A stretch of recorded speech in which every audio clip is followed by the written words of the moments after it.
Clarity. Clarity takes me straight to an image of standing in the sparkling blue ocean and seeing my feet very clearly all the way to the bottom.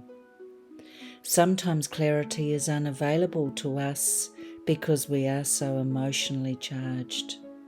This can happen for a myriad of reasons, like when life feels unfair, we have unresolved trauma, or we haven't been given the full information on something.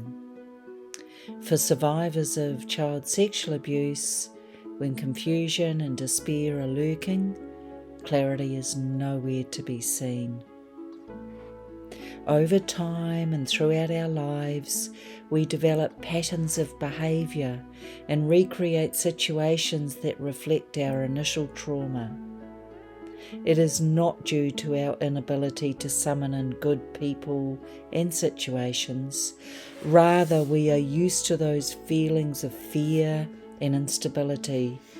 They are normal to us. Once we have recovered and healed enough, which can take years, we can see things for what they are, stop replicating them, and finally become adept at noticing what that situation or person really is. Maya Angelou put it well: believe someone the first time they show you who they are. That is clarity.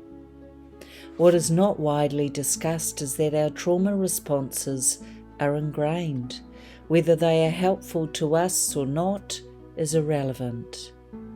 We can get transported back in time to when the abuse occurred, and as children not having the cognitive ability to understand it meant we became victim to it. As adults, we don't know till we do, and for each of us the timing is different. There is no right time, age or situation where clarity magically appears. As adults, when situations appear that traumatize or trigger us, we can be instantly pulled back into those same feelings of fear and powerlessness, and therefore react in the way we did as children. This is not wrong or to be judged. It is simply what happens when trauma of this nature occurs. Having clarity means being able to look at the situations we are now in as adults and make the connection between them and our responses. Whether or not they are serving us or are a bigger reaction than they need to be is worth noting. We don't always know the best way ahead or how things really are until we take the time to check in with ourselves. It can also be useful to ask other people that know us well their thoughts on how it played out. It may be a surprise to learn that for CSA survivors, our reaction to a situation does not always equal the situation. Sometimes our response is way too big, which suggests it is history-based rather than reality-based in the here and now.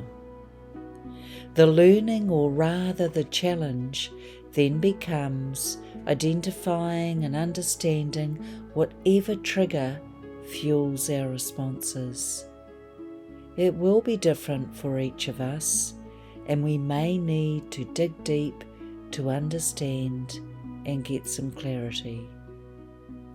What can help is this: finding a quiet space to check if your response felt okay, noticing if it matched the situation.